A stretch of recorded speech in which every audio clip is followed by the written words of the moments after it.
But our next post on cyberspace war is again from Danger Room, covering the military-industrial complex.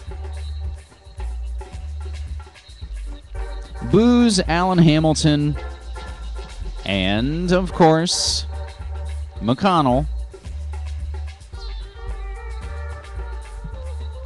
They somehow got $400 million in cyber war contracts in the past 6 weeks. Now, Booz Allen Hamilton, we've gone over extensively in the past on MediaMonarchy.com. You'll have to just hit the archives to learn more about those well-connected contractors. But as Cryptagon.com notes, guess which goons will have the largest role in recovery efforts after any virtual flag terrorism, as Webster Tarpley has coined it. Now, reading from the Danger Room article, coincidences sure are funny things. Booz Allen Hamilton, the defense contractor that's become synonymous with the idea that the U.S. is getting its ass kicked in an ongoing cyber war, has racked up more than $40 million worth of deals in the past 6 weeks to help the Defense Department fight that digital conflict. Strange how that worked out, huh? Everyone in the Pentagon from Gates on down says the military needs to cut its reliance on outside contractors, but few firms are as well connected as Booz Allen Hamilton, the one-time management consultancy that today pulls in more than $2.7 billion in government work. And few firms sound the alarm as loudly about a crisis that they're in the business of fixing. Back in February, for instance, former National Security Agency Director and Booz Allen Hamilton Executive Vice President Mike McConnell declared that, quote, "The United States is fighting a cyber war today and we are losing," end quote. The White House's information security czar is one of many experts who call such rhetoric overheated at best. That hasn't stopped Booz from pocketing hundreds of millions of dollars from Washington to wage those battles. That info security czar is, of course, Obama's appointee from the Bush era and Microsoft. Booz Allen's latest awards were announced 2 Thursdays ago. 9 contracts with the Air Force totaling over $150 million. One deal gives the firm $20 million to provide combat-ready forces to conduct secure cyber operations in and through the electromagnetic spectrum. A $19.8 million contract asks Booz to define information assurance, scientific and technical analysis to be applied to future military satellite communication systems development. Earlier in the month, the company got $14 million to provide threat monitoring, detection, characterization, and actionable info for the computer network operations in order to help advance Defense Department Global Information Grid Initiative and nationally oriented cybersecurity priorities. That sounds not too dissimilar to what Mike McConnell asked for in February, and now they've gotten it in 6 short weeks. Lots of back end for you there, and flashbacks to cyberspace war in February, where McConnell, former intel chief of the NSA, predicts devastating cyber attacks.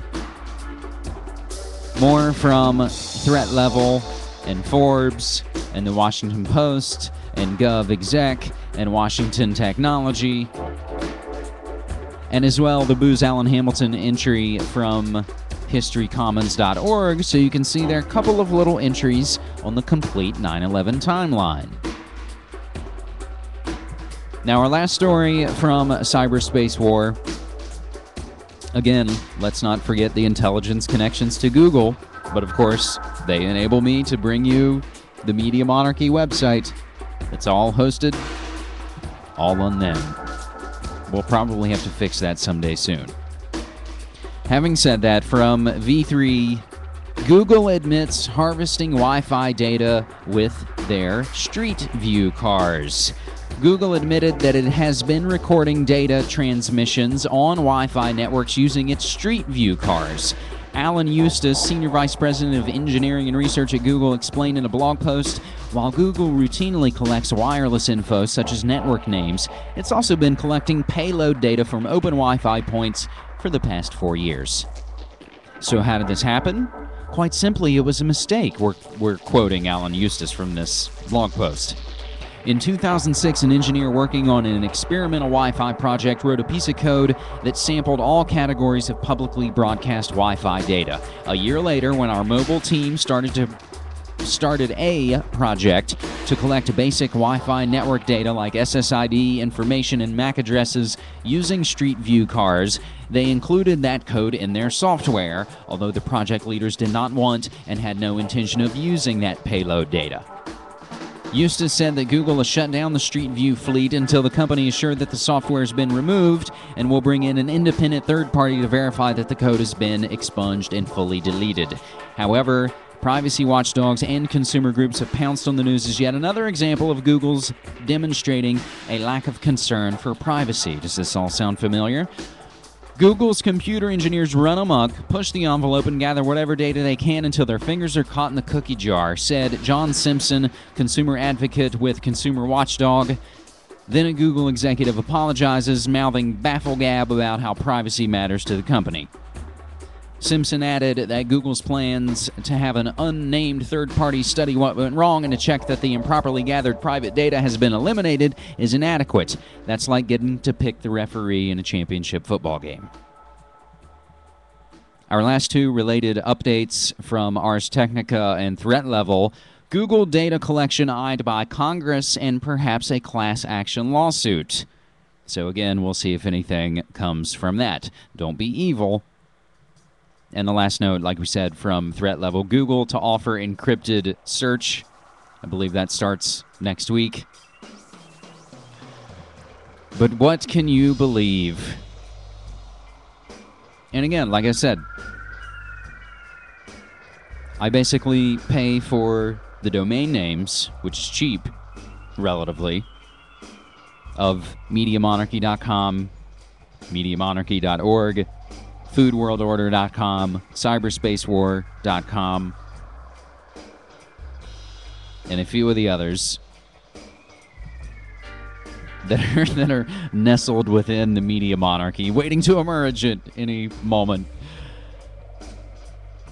I pay for the domain names, but I host them all for free using Blogger, Google's Blogspot service. Because again, I don't have to worry about hosting, and I can upload and post more or less limitless amounts of things. But again, we may have to move these things off to a separate server at some point soon. So perhaps when we do some future fundraising, perhaps we'll make that a goal for MediaMonarchy.com. And again, we'll mention, here's where finishing up Cyberspace War, and we're going to hop into a couple of stories on foodworldorder.com.